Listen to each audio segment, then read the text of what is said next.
IPL cricket தொடரில் லக்னோவிற்கு எதிரான போட்டியில் டெல்லி வெற்றியடைந்தும் அந்த அணியால் பிளே ஆஃப் வாய்ப்பை உறுதி செய்ய முடியவில்லை. கொல்கத்தா மற்றும் ராஜஸ்தான் அணிகள் பிளே ஆஃப் சுற்றுக்கு முன்னேறிய நிலையில் மீதமுள்ள அந்த இரண்டு அணிகள் எவை, சென்னை சூப்பர் கிங்ஸ் அணிக்கான வாய்ப்புகள் என்ன என்பதை விவரிக்கிறது இந்த செய்தி தொகுப்பு. தனது கடைசி லீக் ஆட்டத்தில் டூ ஆர் டை என்ற முறையில் லக்னோவை எதிர்கொண்ட டெல்லி அணி போராடி வென்றும் பிளே ஆஃப் சுற்றுக்கு தகுதி பெற முடியவில்லை. லக்னோவுக்கும் வாய்ப்பு கிடைக்காமல் செய்துவிட்டது. டெல்லி வென்றதன் மூலம் 16 புள்ளிகளுடன் உள்ள ராஜஸ்தான் அணி பிளே ஆஃப் சுற்றை உறுதி செய்துள்ளது. தற்போது வரை கொல்கத்தா, ராஜஸ்தான் அணிகள் பிளே ஆஃப் சுற்றுக்கு முன்னேறி உள்ள நிலையில் மும்பை, பஞ்சாப், குஜராத் ஆகிய அணிகள் அதிகாரப்பூர்வமாக வெளியேறி உள்ளன. டெல்லி, லக்னோ ஆகிய அணிகளும் ஏறக்குறைய பிளே ஆஃப் சுற்று வாய்ப்பை இழந்துவிட்டன. ஹைதராபாத், சென்னை, பெங்களூரு ஆகிய 3 அணிகளில் 2 அணிகளுக்கே பிளே ஆஃப் சுற்று வாய்ப்பு பிரகாசமாக உள்ளது. சிஎஸ்கே அணியை பொறுத்தவரை 18ஆம் தேதி பெங்களூருவில் நடைபெறவுள்ள ஆர்சிபி அணிக்கு எதிரான போட்டியில் வெற்றி பெற்றால் பிளே ஆஃப் வாய்ப்பு உறுதி. மழையால் போட்டி கைவிடப்பட்டாலும் பிளே ஆஃப் கன்ஃபார்ம். போராடி தோல்வியை சந்தித்தாலும் பிளே ஆஃப் கன்ஃபார்ம். ஒருவேளை அதிக ரன் வித்தியாசத்தில் தோல்வியை சந்திக்கும் பட்சத்தில் சிஎஸ்கே ரன் ரேட் குறைந்து ஆர்சிபியின் ரன் ரேட் அதிகரித்தால் நமக்கு சிக்கல் ஏற்பட வாய்ப்பு உள்ளது.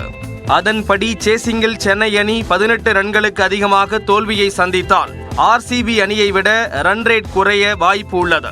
அப்படி நிகழ்ந்தால் ஹைதராபாத் அணி அடுத்து விளையாட உள்ள குஜராத், பஞ்சாப் அணிகளுக்கு எதிரான போட்டியில் மோசமான தோல்வியை சந்தித்து சென்னை அணியை விட ரன் ரேட் குறைந்தால் மட்டுமே சிஎஸ்கேவிற்கு வாய்ப்பு உள்ளது. அப்போது சென்னை, பெங்களூரு அணிகள் பிளே ஆஃப் வாய்ப்பை உறுதி செய்யும்.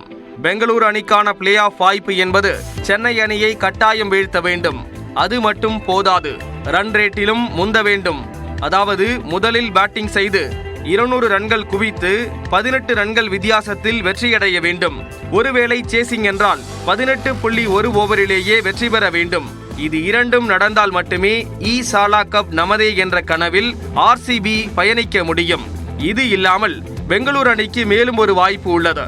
சென்னை அணிக்கு எதிரான போட்டியில் போராடி வெற்றி பெற்று ரன் ரேட்டில் அதை முந்தவில்லை என்றாலும் ஹைதராபாத் அணி அடுத்த 2 போட்டிகளிலும் படுமோசமாக தோற்க வேண்டும். குஜராத், பஞ்சாப் அணிகள் 100 ரன்கள் வித்தியாசத்தில் ஹைதராபாத் அணியை வீழ்த்தி மேஜிக் நிகழ்த்தினால் பெங்களூருவிற்கு வாய்ப்பு உள்ளது. ஹைதராபாத் அணியை பொறுத்தவரை ஒரு போட்டியில் வெற்றி பெற்றாலே பிளே ஆஃப் சுற்றுக்குள் அடியெடுத்து வைக்கும். ஏதேனும் ஒரு போட்டி மழையால் பாதிக்கப்பட்டு 1 புள்ளி பெற்றாலே 15 புள்ளிகளுடன் பிளே ஆஃப் வாய்ப்பை உறுதி செய்துவிடும்.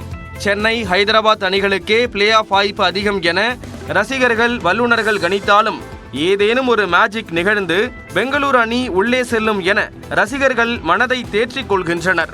நியூஸ் 18 தமிழ்நாடு செய்திகளுக்காக சடையாண்டி.